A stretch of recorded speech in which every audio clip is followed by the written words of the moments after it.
Havia muito tempo que a morte escarlate devastava todo o país. Jamais uma peste fora tão letal e tão terrível. O sangue era sua encarnação e o seu sinete, o vermelho e o horror do sangue. Começava com dores agudas, com um desvanecimento súbito, e logo os poros se punham a sangrar abundantemente. Sobrevinha então a decomposição, manchas escarlates no corpo e notadamente no rosto da vítima. Segregavam-na da humanidade e a afastavam de todo o socorro e de toda a compaixão. O contágio, o progresso e o fim da enfermidade consumiam apenas meia hora. Mas o príncipe, próspero, era feliz, intrépido e sagaz. Quando seus domínios minguaram a metade de almas vivas, convocou 1 milhar de amigos, fortes e de corações alegres, escolhidos entre os cavalheiros e damas da sua corte, e com eles formou um refúgio recôndito em uma de suas abadias fortificadas. Tratava-se de uma vasta e magnífica construção, criação dele mesmo, o príncipe, conforme seu gosto excêntrico e majestoso. Rodeava a construção um muro espesso e elevado, guarnecido de portões de ferro. Uma vez transpostos os muros pelos cortesãos, estes se serviam de fornalha e de vigorosos martelos para soldar os ferrolhos. Deliberaram entrincheirar-se contra os súbitos impulsos ou os desesperos provenientes do exterior e lacrar todas as saídas aos frenesis do interior. A abadia estava amplamente abastecida. Graças a tais cuidados, os cortesãos poderiam enfrentar o contágio, que o exterior se arranjasse como pudesse. De sua feita, seria uma loucura afligir a alma com meditações sobre a peste. O príncipe havia fornido aquele refúgio com todos os meios prazerosos. Havia bufões, improvisadores, bailarinos, músicos, formosuras de todas as espécies. E havia também o vinho. Todas essas belas coisas haviam no interior, além da segurança. Lá fora, disseminava-se a morte escarlate. Foi ao fim do 5º ou 6º dia em seu refúgio, enquanto a peste fazia grandes estragos além das muralhas, que o príncipe próspero proporcionou aos convidados um baile de máscaras da mais insólita magnificência. Que quadro voluptuoso era o baile de máscaras! Permitam-me descrever os salões onde o festim ocorreu. Havia uma série de 7 salões imperiais, em muitos palácios. Esta série de salões forma amplas perspectivas em linha reta, quando as portas se desencerram de par em par, de tal forma que a vista penetra até o fundo, sem qualquer obstáculo. Aqui o caso era assaz diferente, como se era de esperar da parte daquele duque e de sua inclinação pelo bizarro. Estavam as salas dispostas de forma tão irregular que a visão não poderia compreender, senão um salão de cada vez. Ao término de um espaço de 20 ou 30 jardas, via-se uma brusca curva, e a cada esquina o ambiente assumia um aspecto diferente. À direita e à esquerda, e ao meio de cada parede, uma alta e estreita janela gótica abria-se para um corredor fechado, que seguia a sinuosidade dos cômodos. Cada janela era guarnecida de vitrais, cujas cores harmonizavam-se com a tonalidade dominante da decoração do salão para o qual se abria. O que ocupava a extremidade oeste, por exemplo, era decorado de azul, e os vitrais eram de um azul vívido. O segundo dos salões era decorado e guarnecido de cor púrpura, e os vitrais eram igualmente purpúreos. O terceiro era completamente verde, e verdes eram também as janelas.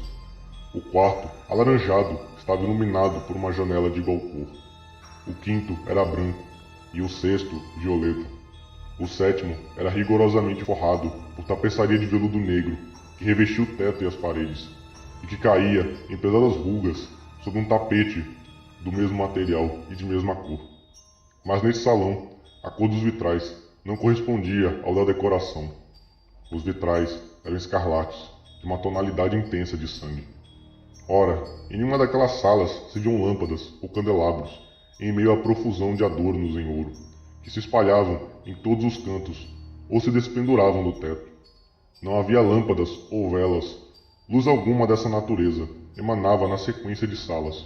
Porém, nos corredores que se envolviam exatamente em frente de cada janela, elevava-se uma pesada tripode com um braseiro a projetar seus raios através dos vitrais coloridos, iluminando deslumbrantemente a sala. Perfazia-se uma miríade de formas cambiantes e fantásticas, mas, na sala voltada ao poente, na câmara negra, a claridade do braseiro que se refletia sobre as negras tapeçarias, através dos vitrais sangrentos, era sobremodo sinistra e incidia sobre as faces dos imprudentes que ali entravam, conferindo-lhes um aspecto de tal forma estranho que muitos poucos dançarinos se sentiam com suficiente coragem para penetrar no recinto. Também nesse salão se erguia, amparado no muro oriental, um gigantesco carrilhão de ébano. Seu pêndulo oscilava com um tic-tac surdo, pesado, monótono.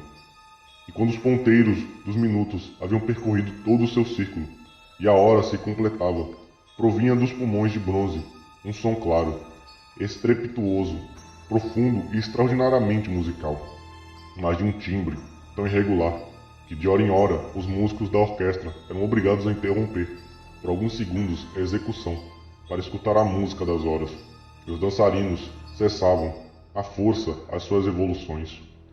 Uma momentânea perturbação graçava aquela multidão alegre, e enquanto suava o carrilhão, era possível notar que até os mais arrojados empalideciam e os de maior idade e reflexão passavam a mão à fronte, como se abandonados a uma meditação confusa ou a um devaneio, e mal se dissipava o eco das horas.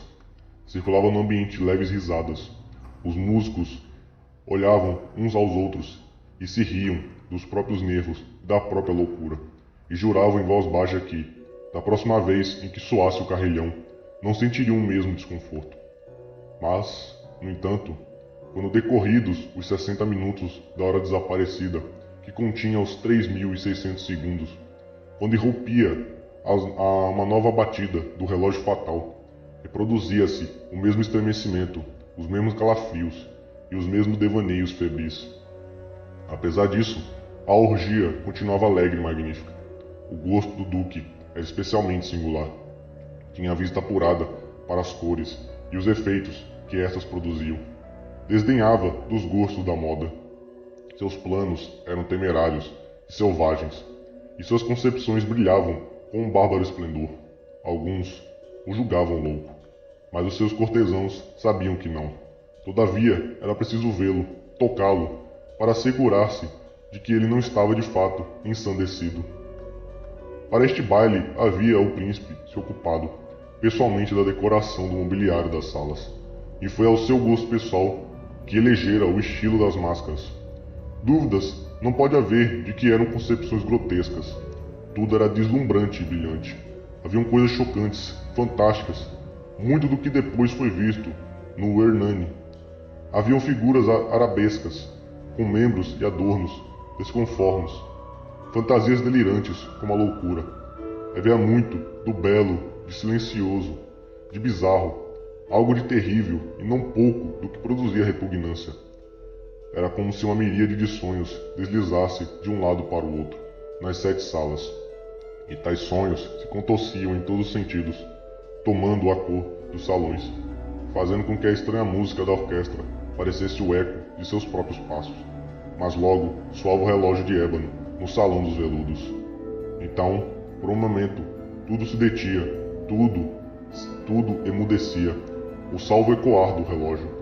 Tudo se congelava em suas posturas, mas os ecos do carrilhão se desvaneceram. Não duraram, senão um momento, e, mal se extinguiram as gargalhadas, mal reprimidas, ecoavam por todos os cantos, e a música voltava a tocar, revivando os sonhos. Aqui e ali os dançarinos retomavam as evoluções, mais alegre do que nunca, refletindo a cor dos vitrais, atrás dos quais fluíam os raios do braseiro. Porém, no salão do extremo ocidental, não havia máscara alguma que se atrevesse a penetrar, porque a noite declinava. Ali se descerrava uma luz de um escarlate profundo, através dos vitrais cor de sangue, e a escuridão das cortinas, tingidas de negro, era aterradora. E, para aqueles que punham os pés sobre os tapetes, brotava do relógio de ébano um clangor ainda mais pesado, mais solenemente enérgico do que os que chegava aos ouvidos dos mascarados que se divertiam nos salões mais distantes. Mas esses outros salões estavam repletos, e o coração da vida ali febrilmente pulsava, e o baile continuava. Chegava ao seu ápice quando do carrilhão soou a meia-noite. Então, como se já se disse, a música parou. Os que dançavam detiveram-se em uma de suas evoluções, e a angustiante imobilidade a tudo dominou. Agora, porém, o carrilhão bateria 12 vezes, desta vez porque ecoou mais longamente o carrilhão. Inseriram-se nos pensamentos dos que se atiravam à diversão um maior volume de meditações. E talvez, por isso mesmo, muitos dos que compunham a multidão, antes de se esgotarem os derradeiros ecos das últimas horas dadas, puderam perceber a presença de um mascarado que, até aquele instante, ninguém notara. E tendo se espalhado aos sussurros a notícia daquela intrusão, insinuou-se na multidão um murmúrio indicativo de surpresa e desaprovação que evoluiu para o terror, horror e repugnância. Numa multidão fantasmagórica, como aqui descrevi, era necessário, sem dúvidas, que fosse a aparição absolutamente extraordinária para ensejar tal sensação. A licenciosidade carnavalesca daquela noite era, realmente, quase sem limites, mas a personagem em questão havia transcendido a extravagância de um Herodes e ultrapassado os amplos limites do decoro que o príncipe estabelecera. Há nos mais temerários corações cordas que não se deixam tocar sem emoções. Até entre os depravados, para quem a vida e a morte são igualmente um brinquedo, há coisas com as quais não se pode brincar. Os convivas pareciam sentir profundamente a inconveniência dos trajes e da conduta do estranho. Era ele alto e delgado, estava envolto com uma mortalha funerária da cabeça aos pés. A máscara que lhe ocultava a face reproduzia fielmente o semblante de um rígido cadáver, que um exame apurado teria dificuldades em perceber o engano. Ora, aquela frenética multidão bem poderia tolerar e mesmo aprovar aquela desagradável figura. Acaso o mascarado não tivesse adotado a representação da morte escalarte? Suas roupas estavam enodoadas de sangue e sua ampla testa, assim como as suas feições, salpicadas de horror escalarte. Quando os olhos do príncipe Próspero focaram a espectral figura, que, com solenes e enfáticos movimentos feitos para melhor representar o seu papel, evolui aqui e ali entre os dançarinos, caiu numa violenta comoção e estremecimento, tomado pelo terror e pela repugnância, e segundos depois, sua fronte turvou-se de ira. Quem se atreve? Perguntou com rouca voz aos cortesãos que o rodeavam. Quem ousa a nos insultar com esta irônica blasfêmia? Segurem-no e desmascarem-no, para que saibamos a quem iremos enforcar nos altos das ameias ao amanhecer. Encontrava-se o príncipe Próspero ao pronunciar essas palavras no salão oriental, ou câmara azul, e a voz do príncipe Próspero ressonou potente e clara pelos 7 salões, pois o príncipe era um homem impetuoso e forte, e a música havia cessado a um gesto de sua mão. Estes fatos ocorriam no salão oriental, sendo o príncipe ladeado por um grupo de pálidos cortesãos.